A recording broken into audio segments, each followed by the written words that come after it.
Fazer Martírio foi um desafio para mim, né? Eu sou muito ligado, né, às questões indígenas, né? E a minha vida inteira, quer dizer, é o sentido um pouco da minha vida.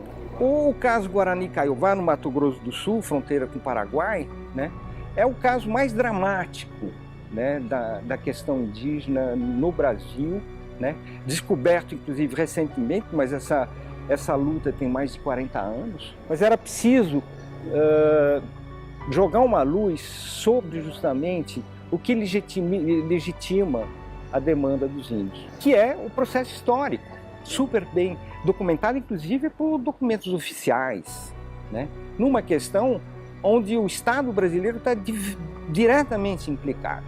Essa coisa do governo lavar as mãos, dizer, não, está na justiça, não é? Que justiça? Este é um movimento manipulado, organizado contra a produção brasileira. Nós já tivemos um dia o MST, depois nós tivemos o Código Florestal e agora a questão indígena. Esse retrospecto da história da relação do Estado brasileiro com os povos indígenas, do Império até hoje, é uma coisa completamente oculta para a maioria dos brasileiros, né? E necessário para o entendimento desse processo, né? Então aí eu faço uma síntese rápida dessa história, né? No que ela tem de essencial, né? Como só em 88 a gente começa a tentar se reconhecer como um país pluriétnico, né? E sai dessa linha, né, de civilizar os índios. E esse filme, quer dizer, foi um grande desafio. Como dar uma aula de história sem ser chato? A mídia trata os índios como invasores e o lobby ruralista no Congresso Nacional ameaça seus direitos. Mas eu fico muito feliz, né, de ver como o filme é capaz de esclarecer coisas complexas e de tocar, realmente emocionar, provocar uma comoção, né? E até um despertar, né? Para uma nova visão de Brasil, não é? Eu fico muito feliz de saber que o filme consegue alcançar pessoas completamente desligadas e desinformadas sobre a questão indígena.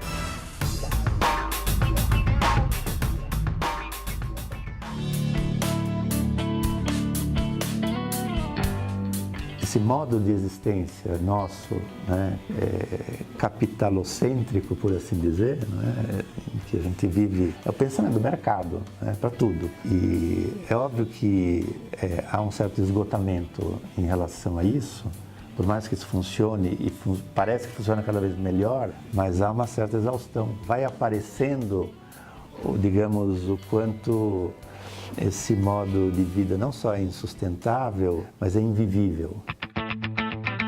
O livro que eu publiquei há pouco numa segunda edição chama-se O Avesso do Niilismo e o subtítulo é Cartografias do Esgotamento. E, obviamente, de 2013 para cá, muita coisa aconteceu no Brasil, as piores coisas. Houve uma degradação em todos os âmbitos, depois justamente de uma explosão muito forte lá, 2013, em que se abriram, ou melhor, rachou, né, o nosso edifício político. A era em que a gente se encontra é ao mesmo tempo de um certo niilismo, no sentido de uma certa depreciação de todos os valores que antes ancoravam nossa existência, né, e, portanto, um certo cinismo, uma espécie de volúpia do fim, né, de que já nada vale a pena e vale tudo.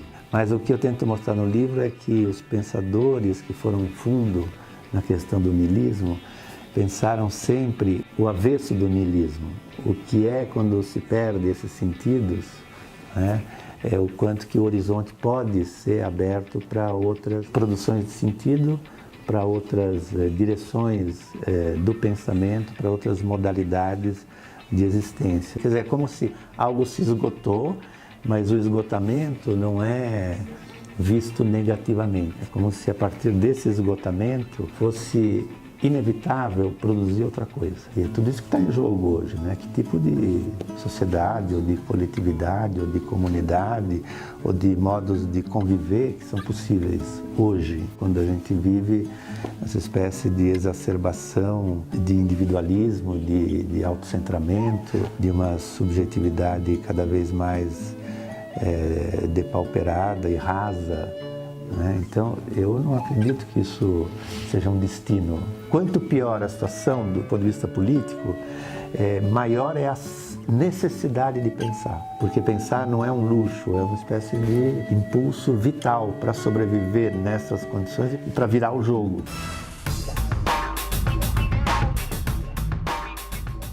O Grupo Teatral Moitará inicia suas atividades em 1988.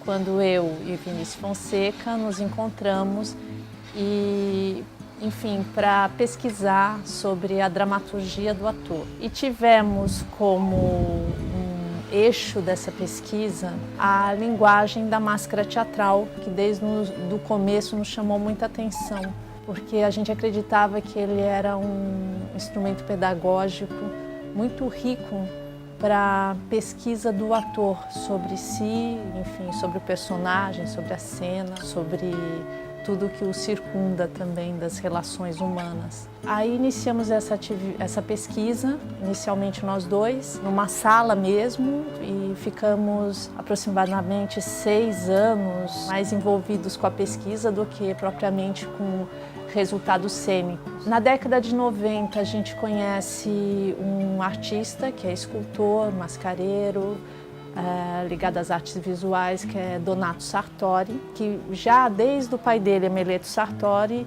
desenvolvia na Itália uma pesquisa muito aprofundada sobre a máscara, desde a sua confecção. Também tinha um acervo enorme sobre máscaras de todo o mundo. E eles tinham uma pesquisa muito profunda sobre a commedia dell'arte, né? Que é o gênero italiano. No Brasil, até então, a gente não tinha referências sobre a máscara. A máscara era muito confundida como um adereço. Não se via muito a máscara naquela época como linguagem. O nosso processo de trabalho nasce exatamente da nossa pesquisa prática, onde nós criamos as nossas máscaras, e a partir dessa criação, desse processo de criação, a gente procura dar vida às máscaras teatrais e com elas construir um contexto que elas se desenvolvam, transforme tudo isso em sentimento. Então nosso processo criativo está regado a suor, no barro e na emoção. Nós pesquisamos a máscara, desde a máscara neutra, abstrata, larvária, expressiva, as meias máscaras, que são máscaras falantes, e o assento, que é considerado a menor máscara do mundo, é o nariz do clown. O Grupo Moitará, ele tem uma sede, nessa sede a gente tem uma biblioteca aberta para consulta pública e temos também um espaço multiuso no 2º andar, então todos são convidados, e tem a página do Facebook, que é só entrar Grupo Moitará, Facebook, curtiu, e a partir daí seremos eternos.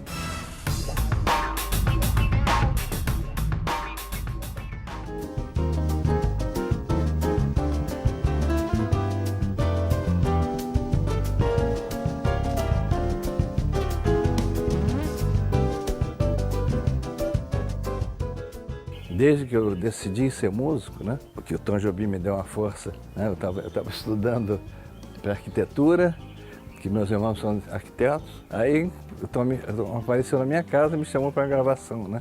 Aí no final ele falou, bom, vamos acertar o cachê. Eu falei, cachê? Para tocar com você? Imagina, quanto eu te devo, né, cara? E ele falou, não, vamos jantar, eu quero conversar com você. Primeira pergunta, o que você está fazendo? Fazendo isso, né, vestibular e tal. Mas você não quer ser músico? Cara, então larga essas coisas, cara. É tão lógico isso, mas na minha cabeça ainda é insegurança, né? Então, eu te falo, daí em diante, tudo foi dando certo, tudo. Os encontros foram fantásticos e são fantásticos. Chega de saudade, a realidade é que sem ela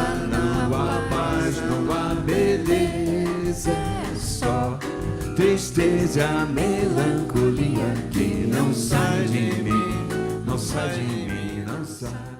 As coisas vão aparecendo, mas foi muito bom. Primeiro, eu já fiz Brasília e São Paulo, né? Eu falei, eu só queria que fosse pessoas que eu tenha feito um trabalho. Então, essa foi a tônica da coisa. Aí eu tive de Marcos Valle, a Fernanda Takai, né?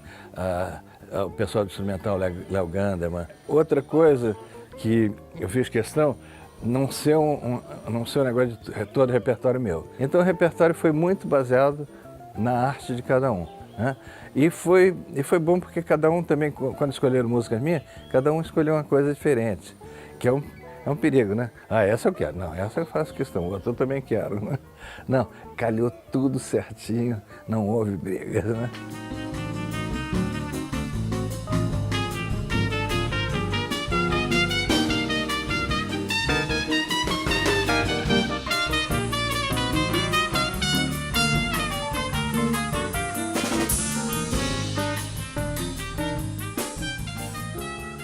Eu descobri, agora um amigo meu, bem amigo há muito tempo, me telefonou ano passado e falou assim, Roberto, o que você é na música? Eu digo, como? O que você acha que você é na música? Eu digo, cara, eu sou músico. Não, mas me diga, pensa um bocadinho, porque eu fiquei vendo, você produz, você faz arranjo, né? Você compõe, né? Você se apresenta, né? Você dirige alguns espetáculos. Eu digo, puxa mesmo, não sabia que fazia tanta coisa, né? E eu falei, talvez seja isso a coisa que me deu essa posição na música. Quer dizer, tá ruim fazer show? Tá bom de compor. Tá ruim de compor? Tá bom de fazer apresentações. Então sempre tive muito trabalho, né? E agora, não me dá também de eu ser o guitarrista, ou com esse gênio da produção, sabe? Eu faço tudo direitinho, não vai me permitir nunca estudar meu instrumento como aqueles guitarristas que tocam guitarra e acabou-se, né? Mas tocam. Eu nunca vou poder ser uma coisa dessa porque tem que passar 8 horas por dia estudando, né? Eu passo 8 horas fazendo muita coisa. Eu acho que é muito bom isso. Aliás, é um conselho que eu dou a todo mundo. Façam muitas coisas que vocês não vão ficar nunca numa situação difícil. Chum chum chum chum chum podopam podopam podopam podopam pabadabadabapam padaptarap todaptarap todaptarap todaptarap todaptarap todaptarap pabadabadaptabadabadabam padaptarap todaptarap todaptarap todaptarap todaptarap todaptarap pabadabadabapam padaptarap todaptarap pabadabadabapam.